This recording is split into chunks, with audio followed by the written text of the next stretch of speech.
Don't speak what you don't understand. The truth is not in your command.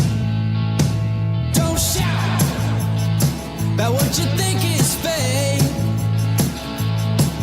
The decision isn't yours to make. Don't lie about the way things are. Tall tales will take you very far. Don't scoff when they say it's the end.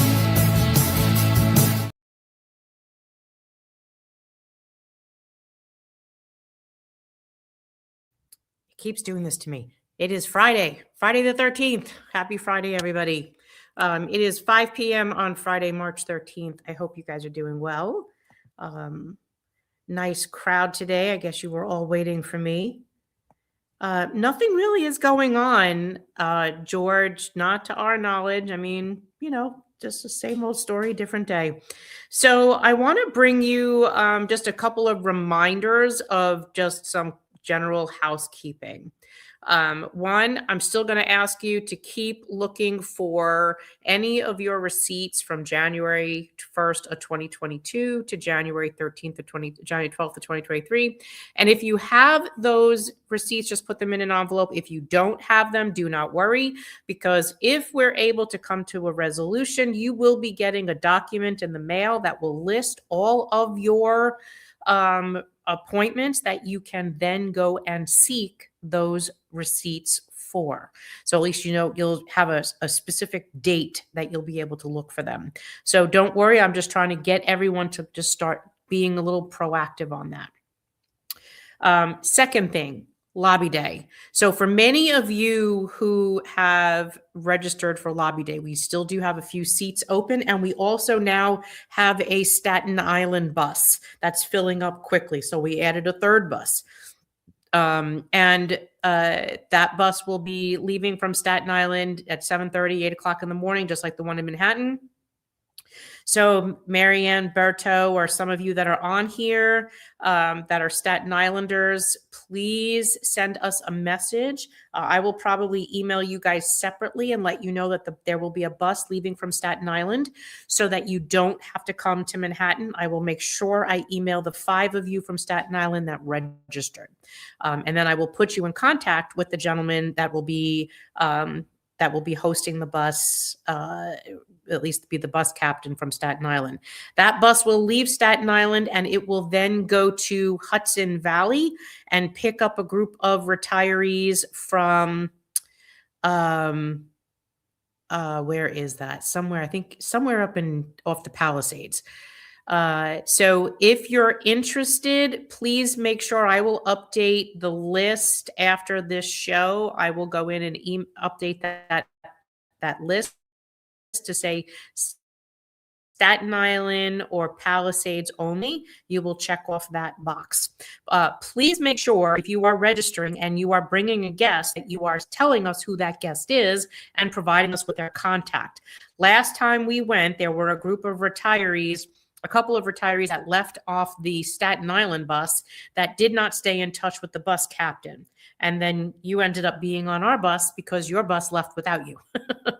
So next time, we don't want that to happen. So it'll be very important that rules are followed. So make sure after this show, I will update that registration list. So just make sure just give me a couple minutes. I actually have it open on one of my million tabs up top. I will go and fix that later on. And I will add, actually, you can even just put yourself down as Staten Island, or if you are listening and you're interested in the Hudson Valley Palisade bus, I'm going to add that as an option too.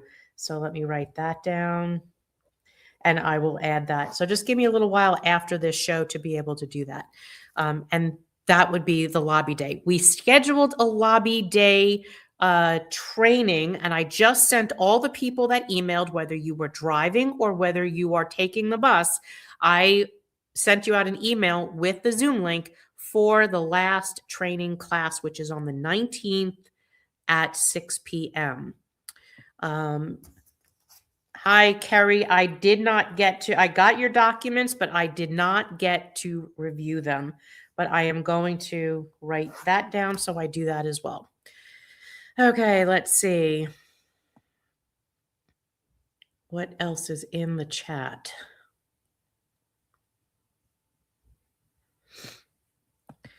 Hi, Marianne. Where should I sign up for the bus in Albany? So times they are a-changing. Did you get our email? Because if you've been getting our email, the link is in the email. If you did not, well, hold on now. If you did not, I will post it on our Facebook. Are you on our Facebook page by chance? Let me see where you're coming to me from. No, you're coming to me from YouTube. I don't want to post the link on YouTube, but I know I've posted it there before. We're filling up, so I don't want a lot. If you give me a second, let me see if I can log into our account and grab you that link.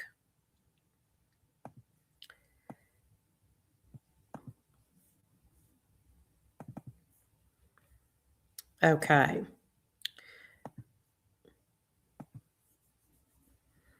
And your choices, oops, Staten Island. I do have Staten Island. I'm going to add Hudson Valley. Hudson Valley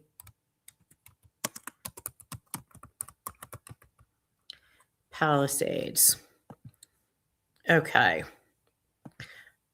All right. So here is the link for the bus. It's coming in. Let me just make sure that it goes to the YouTube where you are. Times are changing. Let me drop down there and see. Yep, it went through. So that would be the link. Now I'm going to go back up. Does that make us doubly unlucky or doubly lucky? I have no idea. I don't. Oh, you're talking to Ellen. Ellen, the city's reimbursement for Medicare B usually comes in April. Please consider a donation, no matter how modest, after it shows up on your bank account. Thank you for it. Oh, that's sweet. Thank you, Ellen.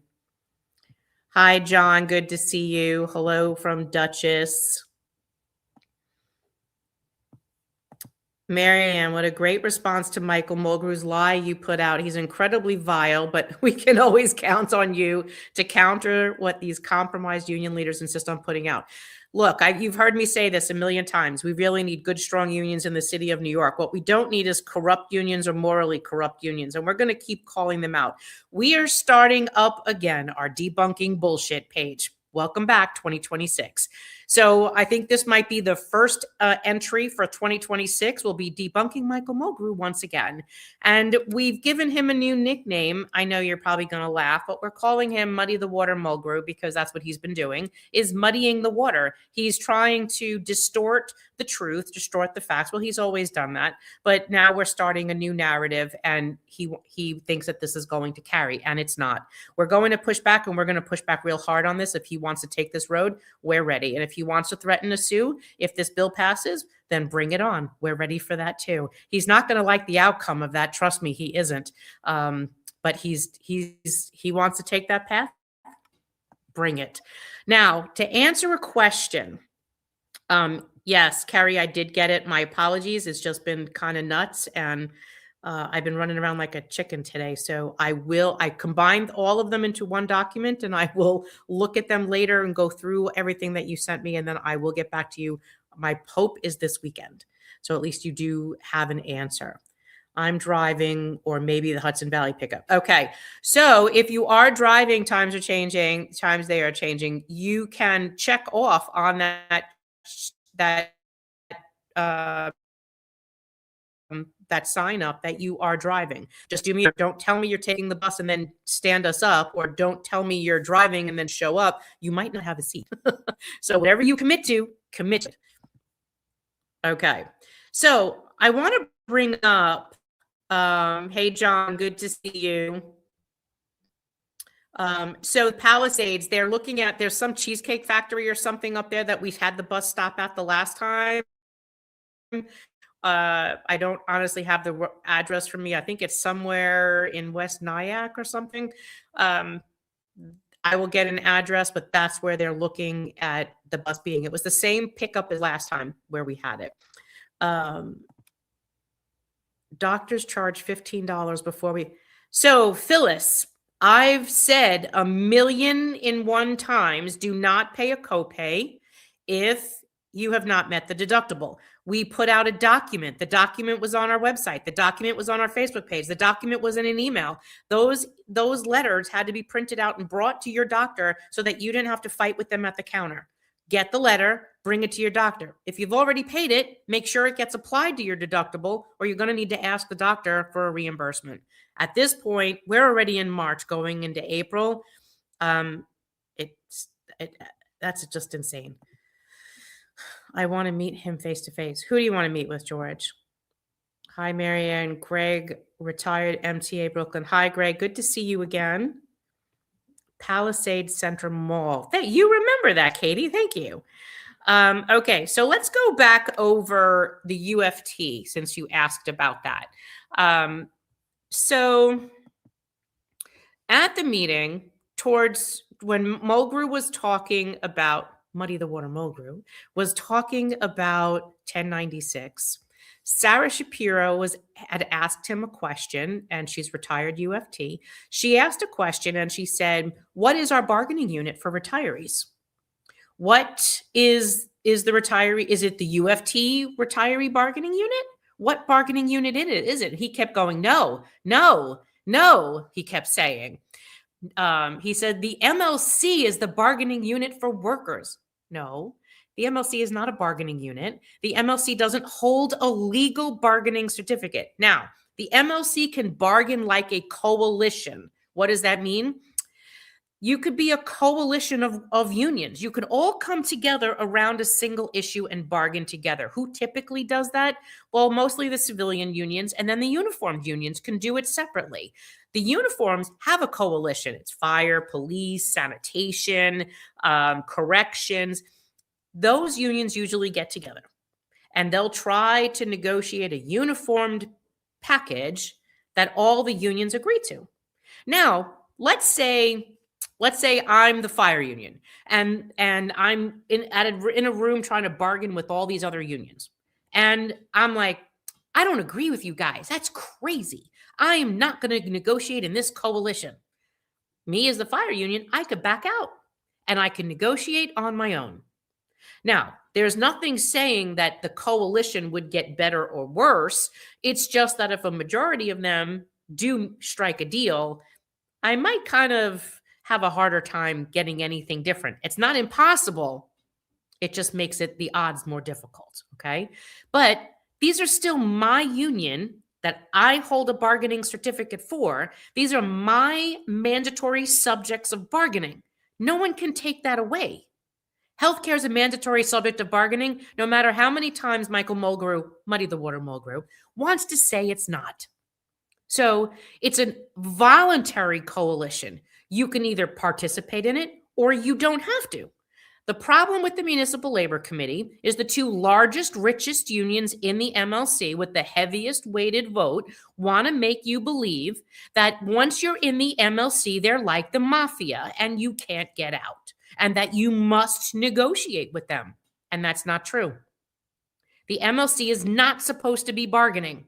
They can come together as a coalition or not. And yet that's not educated to the 101 unions in the membership of the MLC. And they're not told that they have a choice. So they believe that they're compelled to do this rather than saying, I abstain. I don't recognize this body as a voting body of representing the members of my union. And yet most of them just go along with the flow because they don't think they have any other choice when they do.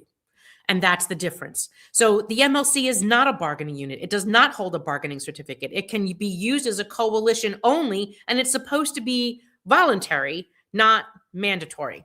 So when he told Sarah Shapiro the other day that is the bargaining unit for workers, that's not entirely true. It could be a coalition for workers, but it But under no circumstances can a union or the MLC negotiate for current retirees. They can negotiate for active workers who will be future retirees or future retiree benefits. They cannot negotiate for current retirees. And if Mulgrew wants to fight that in court, we're more than ready for that. We've been preparing for that day, to be quite honest with you, and we're actually looking forward to it. But he is wrong about case law regarding the MLC, and that they're allowed to negotiate for retirees. There's more case law than he wants to the opposite, and it goes way back. So if he wants to fight us, we're more than ready for that. And what he did say to her was that there is a contract that's for retirees and employees' healthcare. Well, that he's right on. There is a contract, and it's between the city and the insurance company, not the unions and the insurance company, not the unions and the city. The only thing he owns at this point is the MLC agreements that he's agreed to diminish healthcare benefits, pass co-pays, and higher deductibles on each and every one of us, active and retired. And we've shown you a million of those documents. So that's the answer to Sarah Shapiro's question. There is no bargaining unit for retirees. Retirees are retired. The reason why, as well as retirees are not in unions, is because our needs are materially different. And if we were in the same bargaining unit, think about it, it would be like supervisors and rank and file being in the same unit. There's material needs that are different, and they would leverage one over the other. Back in the day in EMS, all of the supervisors and the EMTs and paramedics were in the same union. And then you'd have the higher ranking, the officers, arguing they should get more money than the rank and file. They didn't belong in our union because they would then leverage us and argue that they should get more and we should get less in the same union. And that's exactly what's happening in the UFT with the paras and the teachers and the OTPTs. They don't belong in that union. So this is why this is false. And if he wants to carry that narrative, he's not going to win on that if he takes an official position on it. I mean, right now he's just pontificating, and he's welcome to blow steam all he wants. Let's see, what questions? Ellen, my AG sued Emblem and Prime for being secretly in cahoots with price fixing. Oh, Michigan AG. Yes, they did. I remember you shared with me that article. The Michigan AG welcomes other AGs to use the Michigan complaint versus Emblem and Prime in their states. Do you know whether the New York State AG may be interested? You know what, Ellen, I'm going to write that back down in my notes, and then I will get back to you on that.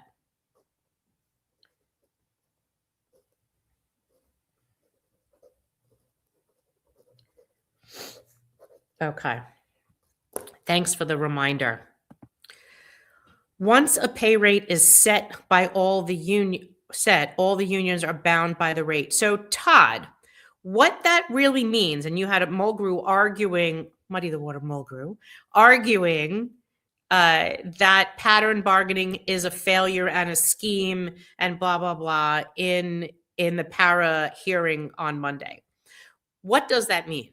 Set the pattern. He set the pattern, or DC 37 set the pattern. The pattern was that they would get X amount of percents. Just so let's say hypothetically, it's 3% a year for 4 years. So the value of a percent, every union has a value of 1%. And there's a book known as the 1% book. We have a copy of it. And it tells you what percentage of a single point, a single percentage of raise would cost that union. And if I remember the last time, it was about $450 million. So this book lists every collective bargaining unit and the 1%. It gives you the head count of them and the value of those benefits.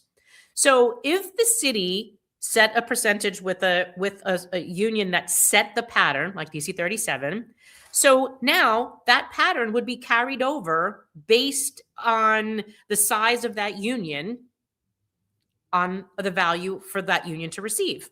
So now let's say in the teacher's case, Michael Mulgrew got the same percentage as was negotiated for the DC 37. He now has a dollar figure that he's allowed to work with.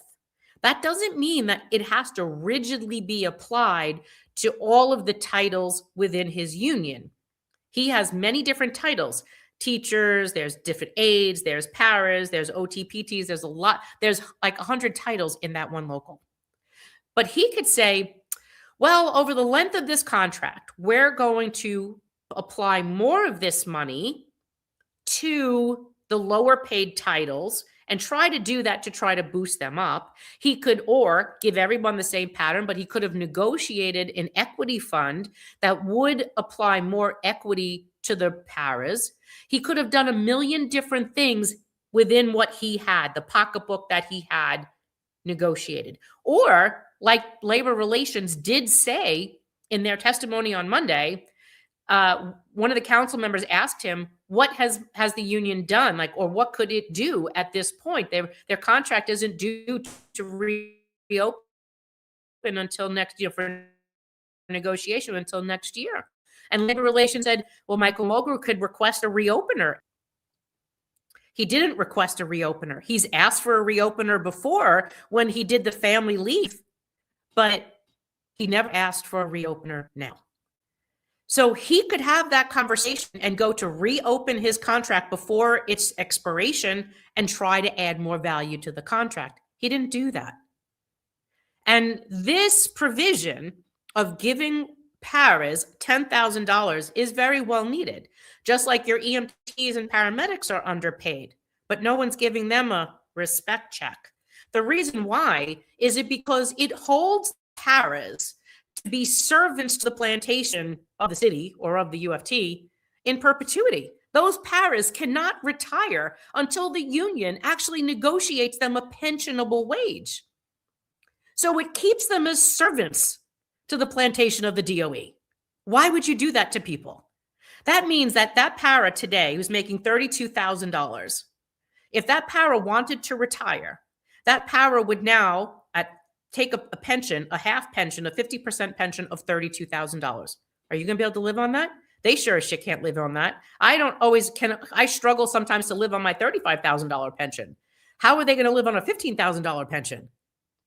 So now if you give them $42,000, they're like, yes, I got a respect check. I could keep working. Oh shit, I have to keep working because if I retire, I lose the $10,000 and I'm back at retiring at $32,000. It doesn't move with you.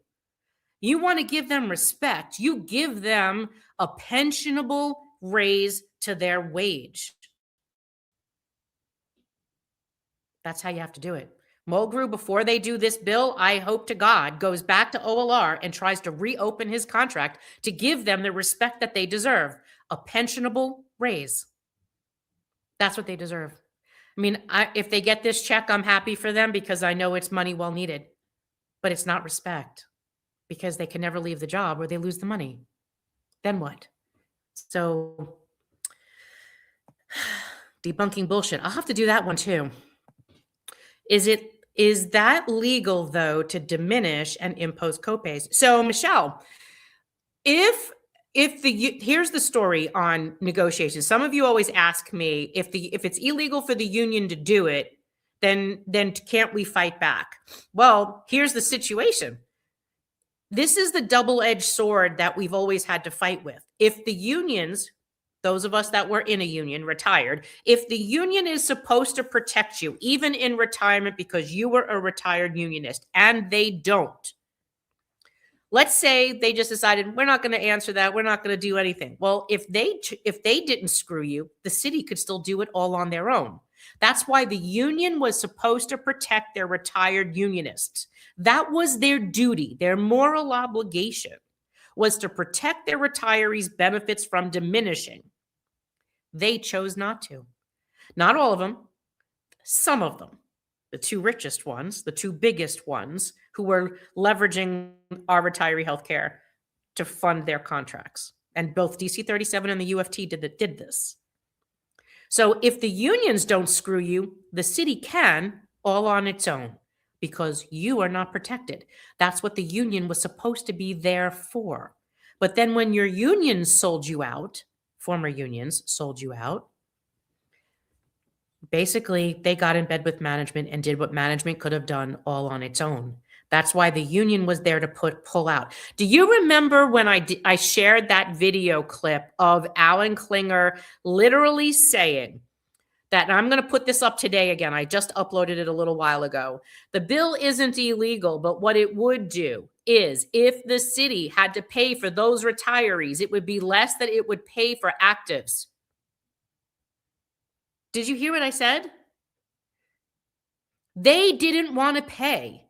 And why is the MLC assessing co-pays on retirees?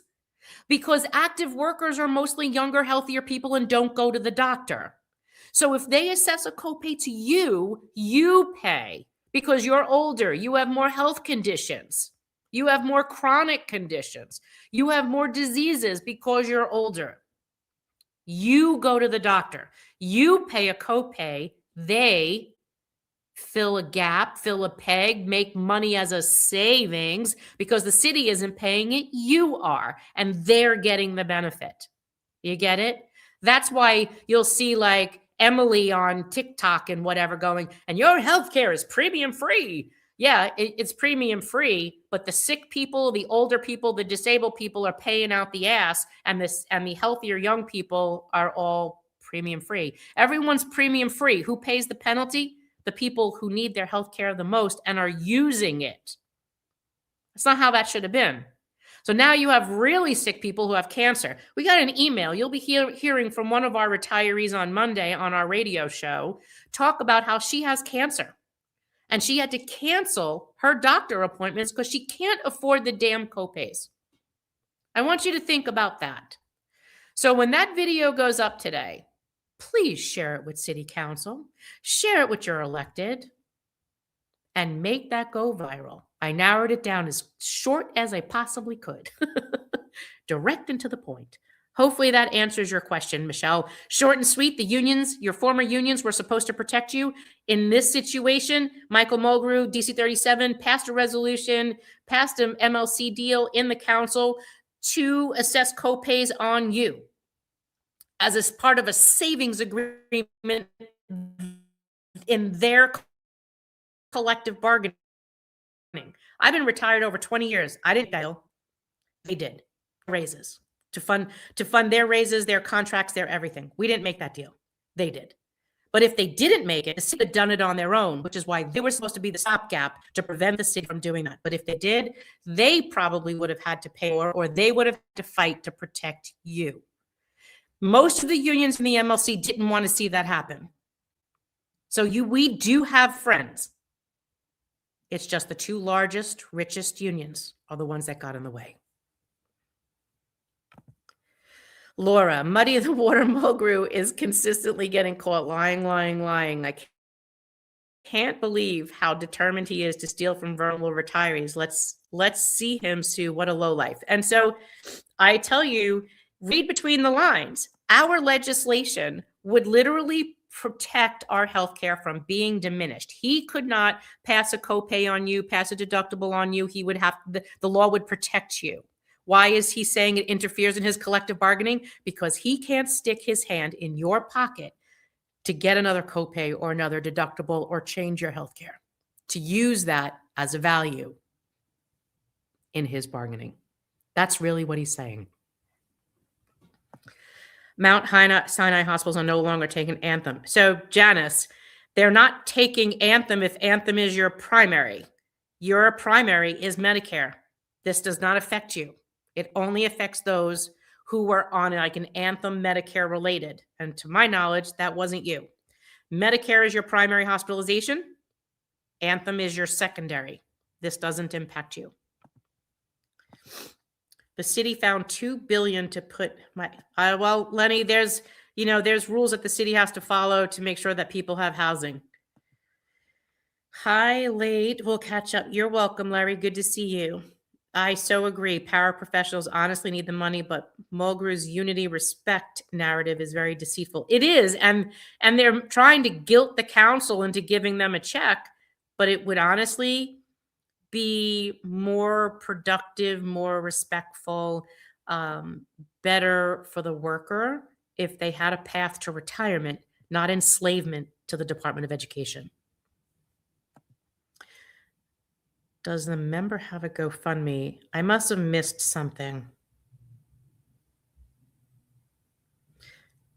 Katie, I must have missed something. I'm just going to assume you're handling that. If they were allowed to screw us, how sweet till the city was, but the unions had a duty, a moral obligation to protect you, and they didn't. I think it speaks volumes that the city has been down law department attorneys for years and now is apparently down 300. If the city is offering crappy employee, and you know what, Ellen, that speaks volumes. When you talk about tier 6, when you talk about low pay, when you talk about now threatening benefits in retirement, who's going to want to work for you? You're like a slumlord at that point. No one wants to have an apartment in a slumlord's apartment building. They want to be able to live in dignity. That's not dignity. It's not dignity to have worked for. Look, you have Mr. Stromer, Dan Stromer, who was a firefighter from Brooklyn. He was a delegate at the UFA. He just turned 100 years old a couple weeks ago. His pension is like $26,000, this poor guy. And they went to diminish his health care. Why would you do that? So this man could struggle more to live? He should live another 100 years old. And you know what? For the rest of us that were here after 9/11, the city lied to us on 9/11, in the months after 9/11, in the years after 9/11. They told us the air was fine, go back to work. They hid documents for decades over what they knew and when they knew it and what toxins were there. We were collateral damage that they were willing to risk. And it's only because of the Carboy lawsuit with 9/11 Health Watch, Ben Shavat, that these documents, they sued for discovery, and these documents were suddenly found in Department of Environmental Protection. That shows what they knew when they knew it. And they didn't want to say anything because they were afraid that they would be held liable because they put us in harm's way. We went back as responders. Survivors went back to their office buildings, and they were working amongst all that toxic dust. More people have died as a result of their exposure than died on 9/11. And then you want to take away our health care after you've lied and put our health in harm's way. And we have to keep saying that. This is why when you guys are speaking to electeds on the street or in meetings, or you go to community boards or whatever, don't just talk about Medicare Advantage. You need to talk about copays, and you need to talk about 9/11. These are other reasons that they would go, wait a minute, they did what to you? These should be the 3 issues you mentioned. Don't just mention Medicare Advantage. Mention that costs were shifted to you for the first time in 60 years to fund union contracts you don't benefit from because you're not in a union. And that the city lied about your health care, the city lied about 9/11's toxicity and sent us all back to work and sent you back to your apartments to experience that exposure that ultimately got most of us sick and died. And then they wanted to take away your health care. Those 3 things show hand in hand. Have to keep saying that over and over and over again. Let me go back and check if there's any questions. Nothing on Instagram. Okay, coming back to you guys for questions. Let's see. I'm reading Retirement Heist by Ellen Schultz. Very informative. I recommend it. I'm reading Evie Jones Rich's book, Civil Service Warrior. Let's see, Civil Rights Warrior. Kathleen. So all pre-Medicare retirees that have a new PPO with Anthem hospitalization can't use Mount Sinai? No, Kathleen. The new NYCE PPO doesn't use Anthem. It uses United. Anthem is no longer in the mix of any healthcare plan other than as a supplement to Medicare for Medicare retirees. And there's a few retirees who are Anthem Medicare related, which is a Medicare program that the city offers, then that is an issue for them. But United Healthcare is the national component to the NYC EPPO. Camille, we never believed the air was safe. We could use the stuff. We could see the stuff in the air 18 miles away. Yep. I know, Camille. And that lives with all of us. Christine Todd Whitman was a miserable person. Yes, she was. And so was Mayor Giuliani, unfortunately, because he was the mayor at the time. Mulgrew must have beamed when, in one of our copay hearings, both the city and Emblem lawyers used the lame reason to further legitimize implementing copays to senior care. I still can't shake how they said in service never complain about copays. So why should retirees complain? Wowee. And that's because most employees don't always pay them. I mean, more retirees do pay them, and they knew that. And that's because when they choose to do copays in the documents that unions give us to read, like it'll say that retirees, Medicare retirees used the ambulance this time, used the hospital this many times, went to the doctor this many times, had surgery this many times, had physical therapy this many times, had this many blood tests, this many x-rays, this many CAT scans. They know how many tests you've had. And they said, based on this number of visits, if you charged all of those visits a $15 copay, you could save whatever, $50 million. And they did it. That's how you got the copay in 2025. They said it. Now, the court said senior care is under the HIP HMO. They can't charge you premium. So what did they do? They charge you a copay instead. They increased a deductible. That's what they'll do. Right now, they're talking about increasing a deductible. Your senior care deductible. They want that deductible like $300. So they're not good actors. These are not people to trust and look out for you. They're not looking out for you. They're looking out for them, but they're looking to stick their hand in your pocket to benefit them. And that's what we have to stop. Yes, Anthem is secondary to Medicare for hospitalization. I worked DSNY, was on Beaver Street in downtown Manhattan. There was toxic dust on the top of the buildings near me. And so for years after 9/11, as rebuilding occurred, toxic stuff came into our area again. Absolutely. We used to turn on the ambulances and the fire trucks, and the dust would come out of the air system of the vehicles. Instead of Mamdani holding the MLC heads and some city officials accountable for secretly working to bankrupt our stabilization fund, he's partnering with them to approve the transfer of drug data to predatory United Healthcare. I agree with you that I don't know, though, Laura, if he knows that includes him, because he might be thinking, look, he's got a commissioner like Renee Campion telling him, look, we've got to do this. He probably doesn't know what includes him, his wife, the speaker, her kids, her husband, city council members, their kids, their spouses. I bet you he doesn't know that. I bet you Julie Menon doesn't know that. I bet you the city council members don't know that. And I bet you they don't know that it was the UFT that is pushing that. Maybe you guys want to tell them that too. Marie Para, I missed this from the beginning, but definitely will watch later. This happens when Para's. Yes, because I talked about you guys. So go back and watch that. I heard over NPR that WNY or NYC, that Washington, D.C. org like OMB came to the conclusion, yes, it's called MedPAC. I saw that article as well. I saw it in Wall Street Journal. Medicare Advantage plans are costing the U.S. government, like the taxpayers, billions. It was a great article, John. And I think I posted that this morning or yesterday. I remember people telling me they think Zoran was going to give us a good contract. I'm starting to believe we're not going to get a good contract at all. Outrageous, sad, and exhausting, as you well know. Yes, I know. I have bags under my eyes from working on this shit. So that's basically it.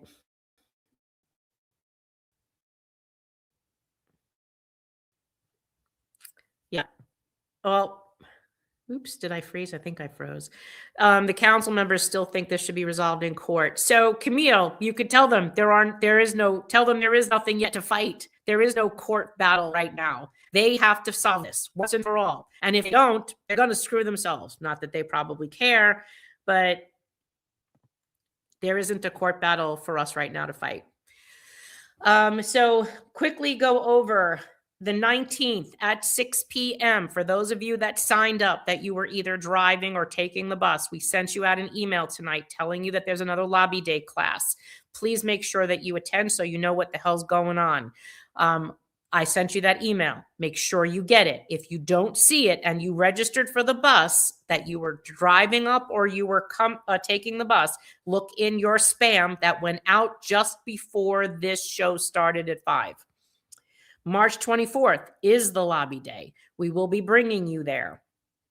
For those of you that are driving or potentially taking that Staten Island bus, I may not have t-shirts for you, but I'll have them for the next event that we do. We had to order shirts very quickly, and I think we ordered about 100 of them. So whatever I have, I have. I talked to you about the Michael Mulgrew, answered Sarah Shapiro's question, and I think that was it.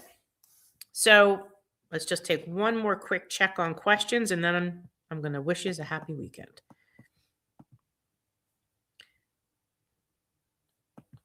I hate to say this, but the fact that Zoran may lower,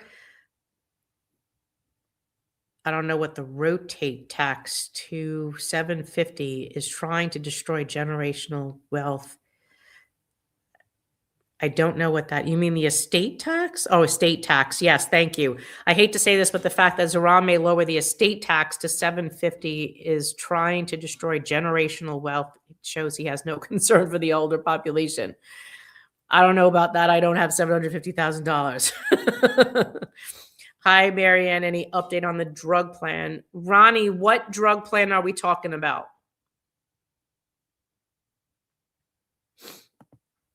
I'm going to Albany on the 24th. I may not be able to attend the Zoom on the 19th. Will you record it and send a link? I have to find out if we can actually do that on that. And if you registered for the bus, great, because I don't know what your name is. You don't have to tell me here. Just make sure that you are registered for that. Hello from Pompano. I love your haircut. Thank you. Thank you. Thank you. I worked at 40 Wall, was supposed to be on the 102nd floor of South Tower. I was required to return to work as a high-ranking employee. I got sick, as did all of us. Have a good weekend. Thanks again. Very informative. We appreciate you too. You registered. Perfect. Sorry, joining late. Don't worry. Go back and look at it. It's everywhere. Is the copay issue still? Yes, the copay case is still in court. That is still not resolved. It's not resolved. And even if that does resolve, it only resolves it for 2022. It doesn't resolve the issue, the copays that they re-implemented in 2025. So we have to start all over again. But this time, there isn't a legal basis for us to sue in 2025 for 2025's copays. We have to pass a law to fix that. So, and that's why the unions don't, the MLC, Money Water Mulgrew, doesn't want us to do that, because he's banking that $50 million a year that the copays are giving them. They want to make money off of our copays. There's no other way to say it. So that's why he doesn't want you. When he says that bill will interfere in my collective bargaining, what it merely means is it's going to prevent him from sticking his hand in your pocket and using your pension dollars in the form of a copay to finance his damn raises. That's the way we're going to say it. And we actually have the proof now. Yeah. So we can prove that to any city council person that wants to see it. We can prove it. So if Mulgrew wants to fight, he's got the right time to do it and the right person, and we got the receipts. Problems with new prior authorization, putting me and doctors through hell for meds I've been taking for years as maintenance meds. They're all playing doctor. So Ronnie Nicoletta, can you do me a favor, please? I'm going to assume you're on the city drug rider. And I need this information in an email to retirees@nycretirees.org. Can you please say, Marianne, please send this to Marianne, because Bob will get the emails and he'll send them to me if you say that. Send me the email, give me the details, give me the meds that you're having an issue with. Tell me when it started. Tell me when the prior authorization, you should have had a prior authorization start, how long you're waiting for approval, how many appeals you've gone through, if you've asked for an exception. I want to know the issue, and then make sure that you give me a full name and a contact number, because then I will take this and send this up the chain. They will contact you, not me, because I don't need to get into all of your personal details. They will speak to you directly, but I want to send this to the proper place. Okay. So please share that with me, because I don't recall what issue this is, as if you've shared this with me originally. Remember, our numbers are high now. We're like just almost 150,000 people, which is phenomenal, but still we talk to way too many people. And still, like, I mean, just so you see, like, my phone still says, like, I don't know, 74 text messages from this morning and another 11 voicemails I didn't answer, other than the 70,000 emails I haven't answered yet either. But just send that to me, and I apologize if you spoke to me already and I don't remember. I did remember Kerry. I'm supposed to do my homework and look at Kerry's documents, which I will do. It's horrific that officials debate whether senior citizens deserve to know about 9/11 toxins and whether responders and survivors defer. I hear you on that one too. All right, guys. So we wanted you to know all of the updates. Those are the updates. We told you we'd answer every question. I'm not going to be a muddy water mogul and shut off your microphones, but I am not seeing any questions in Facebook, Instagram, X, YouTube, or LinkedIn. And hi, Donna. I see Donna over over on Instagram. I don't see anybody else asking a question or anything over there. All right, great. No, we just believe in transparency and answering your questions. And that's more than you get from your UFT people, your UFT leadership over there. All right. So you guys have a really great weekend. Enjoy your Friday the 13th, whatever you're doing. When I was in college, we would sit and eat popcorn and watch all like the Freddy movies. Do you remember Freddy movies? All the Freddy movies. And the Chuckies. Do you remember the Chucky movies too? I know. I love you guys too. Thank you for everything. You guys have a great weekend. Oop, what's this one? Annie. No question we earned our healthcare. New York City DOE Committee on Special Education District 27 clinical supervisors stayed late on 9/11. Showed up for work the next day. Our psychologists, social workers, educational evaluators showed up to do triage with us. We went for training on Beaver and Broad, surrounded by ash and service members in riot gear. I know, it was insane. It was really insane. Thank you.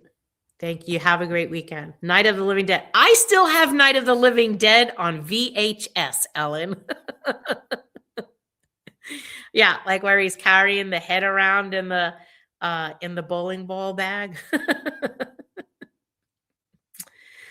All right. You guys have a great weekend. Enjoy yourselves. Go out and do something fun. Hopefully you have good weather. I hope I answered all of your questions. I don't see anything in the chat, and I don't see anything over on Instagram. Hi, Robin. Good to see you. I see you on Instagram. You're welcome. I'm not incredible. You guys are incredible. All right. I'm taking off. You guys enjoy your weekend. I love you. Ciao. Don't speak what you don't understand. The truth is not in your command. Don't shout what you think is fate. The decision isn't yours to make. Don't lie about the way things are.